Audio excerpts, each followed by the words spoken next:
So Bria Hartley is driving in. Sophie Cunningham, or Kelsey Mitchell comes down. Sophie Cunningham overhelps. And Bria Hartley just kind of plows through her leg by the looks of things. She kind of plows through the knee. And Sophie's holding like her patella. Let's be honest. If this avalanche of injuries happened to any other professional team, there would already be congressional hearings, headlines screaming about investigations, and people asking if something bigger was going on. But because this is the WNBA, because this is the Indiana Fever, the league's crown jewel, it feels like we're being told to just accept it. To shrug our shoulders while the most promising story in women's basketball is slowly being torn apart. And as a Fever fan, it's gut-wrenching. As an Indiana Fever fan, this absolutely sucks. I mean, first we lose CC. We don't know when she's coming back, if she's coming back. And now this happens to Sophie Cunningham. Are we just cursed? This is the play that just occurred.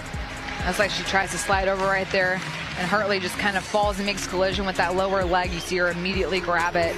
First, we lose Caitlin Clark, our brightest star, our generational talent. Nobody can tell us when she's coming back, maybe tomorrow, maybe never. Every update is wrapped in mystery, and before we can even process that loss, Sophie Cunningham goes down too. It feels less like bad luck and more like a curse. Look at the play. Sophie slides over, Hartley collides with her, and suddenly she's clutching her leg in agony. Just like that, gone. Another body on the injury report. It looked bad. She's going to be done for the year. I don't know how much longer the Indiana Fever can continue to survive with these injuries. I just have to be honest. I got to be real. We lost Sydney Colston to a torn ACL. Ari McDonald broken bone in her foot. Caitlin Clark has played like 12 games all year or something like that.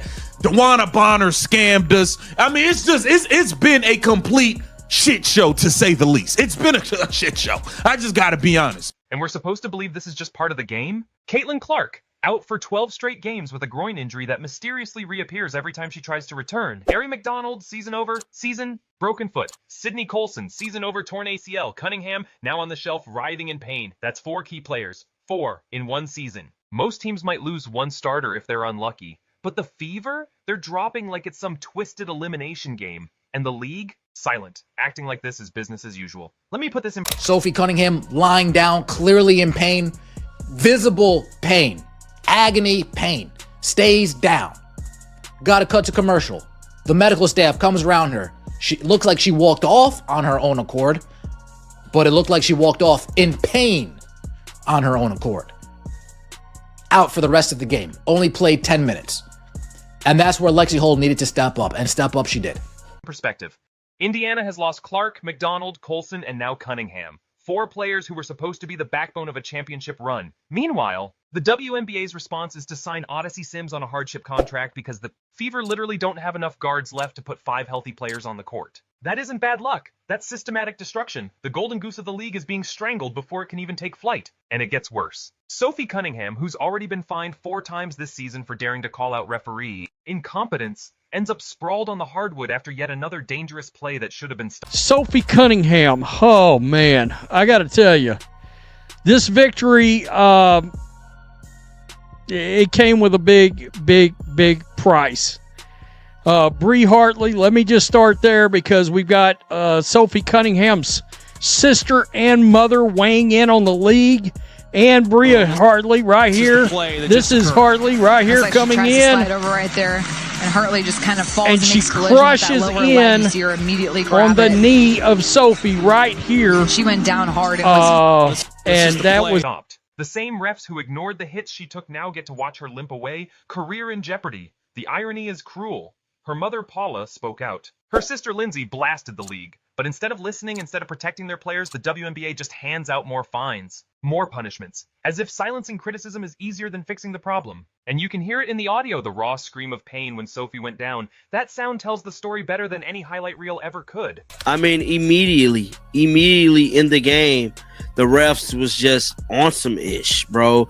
Just on something, and y'all know what I always say, man. What if Sophie or somebody was your aunt, your niece, your daughter? You know, you got to put yourself in reality, you know, because she is somebody's daughter. She is somebody's sister. And this is just unfortunate. And those of you who don't think a civil rights investigation need to be brought upon this league is tripping. Meanwhile, Caitlin Clark, the player who single-handedly pulled millions of new fans into the sport, has missed 19 of Indiana's 32 games. 19. This is the same Caitlin Clark who poured 32 points on the defending champion Liberty in her best game of the year, only to be injured immediately after. The same Caitlin Clark whose injury history now reads like a medical textbook. Quad strain, left groin, right groin, each one stacking on top of the other. This isn't random. This isn't poor conditioning. This is what happens when every opponent treats you like a target. Lisa... Sophie's sister Lindsay and her mom Paula. At WNBA, maybe you should focus less on fining players for commenting on your poor officiating and more about hiring officials that are able to call a consistent game, protect your athletes. Pathetic. Praying for you, Sophie Cunningham. Yeah, officially, my two favorite players in this league that I really love to, particularly love to pull for, they're both out now. And it did not look good. No word on that, by the way. Bluter, Clark's former coach, even admitted it. The scouting report is to stop Caitlin, and stopping her means physicality. But there's a line between competitive defense and open season. That line has been crossed again and again, and the WNBA is letting it happen. Stephanie White put it bluntly, this level of physicality is unlike anything women's basketball has seen in a long time. Translation? The league has turned a blind eye while referees allow demolition derby-style games. And here's the proof. Players like Cunningham call out the refs, they get fined. Coaches raise concerns, they get sanctioned. But when refs swallow their whistles, when opponents hammer Clark to the floor, when Sophie gets elbowed in the neck, when Ari and Sydney end up with season-ending injuries, radio silence, not a word. Christine Brennan of USA Today said it best. The WNBA failed to rise to the occasion. At the exact moment when the entire sports world was watching, when new fans were tuning in, the league showed them chaos instead of competition. Monty McCutcheon, head of officiating, insists they're good about accountability. But where is it? Where's the accountability when Clark is shoved and it's called a common foul? Where's the accountability when Cunningham is knocked down and refs act like nothing happened? Hartley's collision wasn't unlucky, it was reckless. Just like DJ Carrington, just like so many others who've taken liberties against the Fever's stars, and yet the league pretends it's all accidental. Indiana's playoff chances have already fallen from 99% to 87% because of these injuries. Their spot in the standings is slipping. Seattle and Los Angeles are breathing down their necks. And tell me, doesn't that work out perfectly for a league desperate to level the playing field? Think about it. Clark exposed the truth. She brought eyeballs, but with those eyeballs came a brutal spotlight. Fans saw how far behind other teams really were. Blowouts, highlight reels. A rookie making veterans look like amateurs. That's not a narrative the league wanted. So what happens? Suddenly, Indiana's roster is decimated. Suddenly, their stars are sidelined. Suddenly, the team that was supposed to dominate is barely surviving. Call it coincidence if you want. I call it systematic sabotage. And every time the league is asked about Clark's return, the answer is the same. TBD. No timeline, no transparency. Suspicious, isn't it? Because normally doctors can give estimates, players can give updates, but here, silence. Meanwhile, Sophie Cunningham's fines have only fueled fan support. Every time the league tries to muzzle her, the people rally behind her. GoFundMe pages cover her fines overnight. Petitions demanding accountability rack up thousands of signatures. The WNBA thinks it's controlling the narrative. In reality, it's proving her point. When Cunningham's family calls the league pathetic, it isn't just frustration. It's truth. This isn't about one play or one bad ref. It's about a league that cares more about optics than athlete safety. About a system more worried about silencing voices than fixing broken officiating.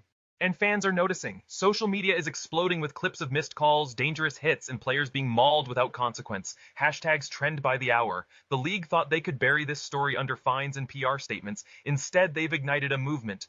When you fine a player won $500 for criticizing refs, and then those exact missed calls lead to her lying injured, you're not silencing her, you're validating her, loudly. The Fever were built to win now. Aaliyah Boston, Kelsey Mitchell, Sophie Cunningham, Caitlin Clark, a mix of veterans and young stars ready to contend. Vegas odds makers had them as one of the favorites for the title. Even Cheryl Swoops, Clark's harshest critic, admitted Indiana could take it all. But instead of a championship run, we're watching a slow-motion collapse. Not because the team wasn't good enough, not because the talent wasn't there, but because the league allowed its most valuable players to be systematically removed. This isn't just bad luck, this is a crisis. This is women's basketball's brightest phenomenon being strangled before our very eyes. And the question we're all left asking, how much more can the Fever survive before the dream dies completely?